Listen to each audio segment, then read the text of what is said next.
मग तानाई जाधव मी माझी बोलत बसलो होतो. आमचे गुंती माझे मित्र आहेत पट्टी साहेब. पाठीमागे जरा सांगते दादा म्हटलं अजून सगळे येऊन तुम्हाला गप्पा मारू. तेवढ्यात कुणीतरी पाकिट मारलं कुणाला तरी.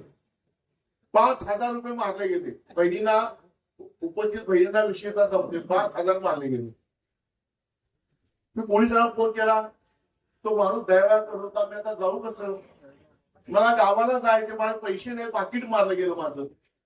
तानाला म्हणलं काळजी करू नका. तेवढ्यात एक व्यक्ती आली त्याला, आणि त्या व्यक्तीने त्याला 1,500 रुपये परत दिले. आणि मला 1,500 रुपये घे तुला आणि तू जा. त्याला आनंद वाटला. ह्या जगात सुद्धा अशी माणसं पाकिट मारल्यानंतर सुद्धा 1,500 रुपये देतात.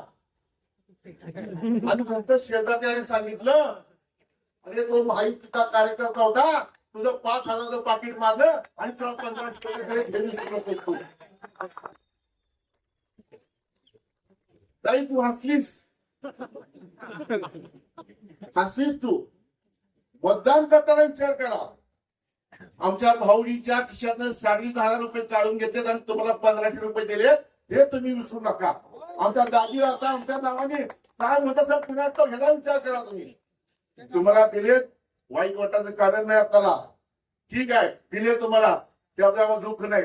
परंतु 1,500 देऊन 7,000 रुपये तुमच्या भावाचे काढून घेतले, हे मतदान करताना विसरू नका. ही तुम्हाला विनंती आहे. तुम्ही विसरणार आहात का? हे लक्षात ठेवा, हे लक्षात ठेवा तुम्ही.